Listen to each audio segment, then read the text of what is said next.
సరే, హిందూ దేశమే. మోహన్ భగవత్ అదే పాట, క్షేత్రాల్లో ఇతరుల నిషేధమా. ఇది ఇది ఇది కూడా ఎక్కువ మంది మాట్లాడలేదు. మన మీడియా మిత్రులు వీళ్ళంతా కొద్దిమంది మాట్లాడుతున్నారు. కానీ ఆయన నిన్న ఎక్కడో క్వశ్చన్ ఆన్సర్ సెషన్ ఇట్లా దాంట్లో పాల్గొన్నారు. ఏ మార్పులు అక్కర్లేదు.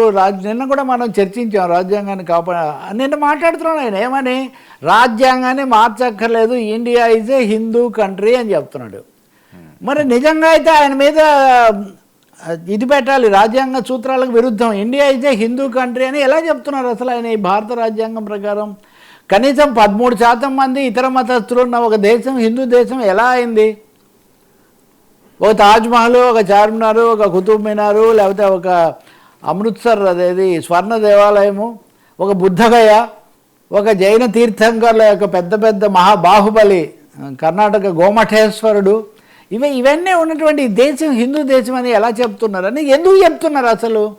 ఇంతవరకు ఎప్పుడు ఈ 70 ఏళ్లలోనూ 60 ఏళ్లలోనూ హిందువులు ఎప్పుడు మా హిందూ దేశం అని అనలేదే. కాబట్టి ఇది ఉద్దేశపూర్వకంగా పదే పదే పదే హిందూ హిందూ హిందూ హిందూ మతం అని తీసుకురావటం. వాళ్ళు మా హిందుత్వ రాజకీయం అని చెప్తే వేరే విషయం. మళ్ళీ హిందూ అనేది ఒక మతం కాదు, జీవన విధానం.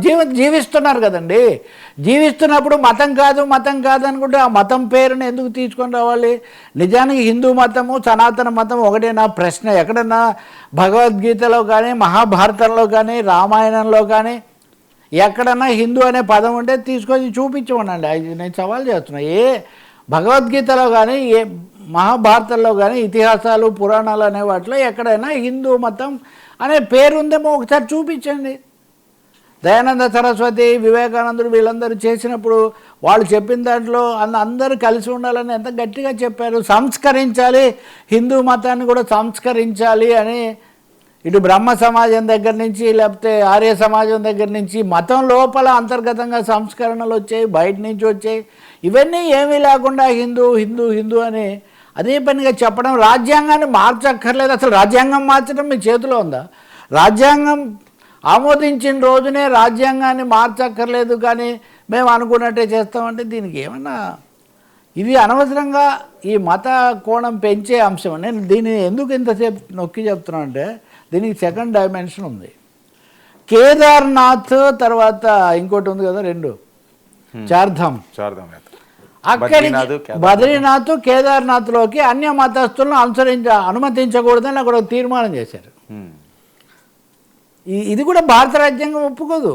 ఇప్పుడు అన్య మతస్థులను ఎప్పుడు ఒకవైపున ఇంకొకరు బలవంతంగా మత మార్పిడులు చేస్తున్నారని వాళ్ళ మీద దాడి, వాళ్ళ మీద విమర్శ.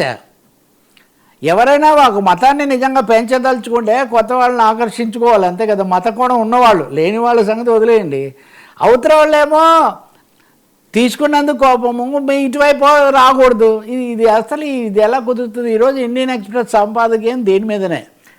బద్రీనాథ్, కేదార్నాథ్ ఇట్లాంటి చోటికి ఇంతకుముందు అక్కడ కొంతమంది ఆ అర్చకులు వీళ్ళందరూ కూడా ఒక దీనిగా ఏర్పడి వేరే కొన్ని కులాలను వివక్ష చూపిస్తున్నారని, కొన్ని తమ మాటే చెల్లేటట్టు చేస్తున్నారని కేంద్రము రాష్ట్రము ప్రత్యేకమైన శాసనం చేసింది. కేంద్రమే వీటన్నిటిని నిర్ణయిస్తుంది, ఉత్తరాఖండ్ రాష్ట్ర ప్రభుత్వం కాదని కొన్ని ఇదికి పెట్టారు. కానీ ఇప్పుడు వాళ్ళు దాన్ని పెట్టింది ఎందుకు?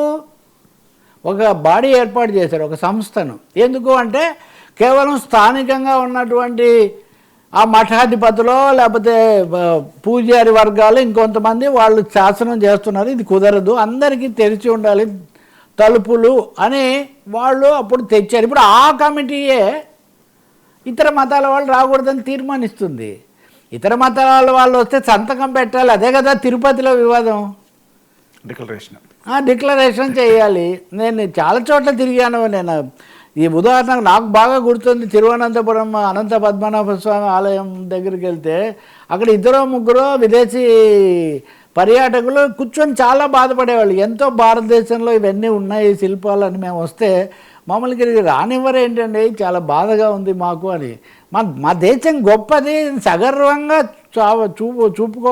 చాటుకోవాల్సిన చోట భద్రతా ఏర్పాట్లు చేయండి, దాన్ని ఎవరు కాదన్నారు. గూఢచారులను నియమించండి దానికి.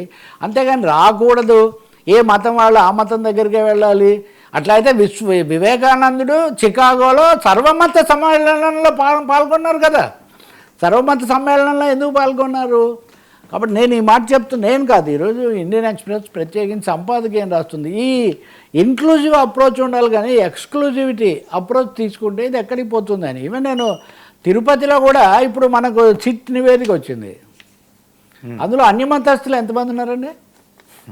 నేను చాలా స్ట్రైట్గా అడుగుతున్నాను.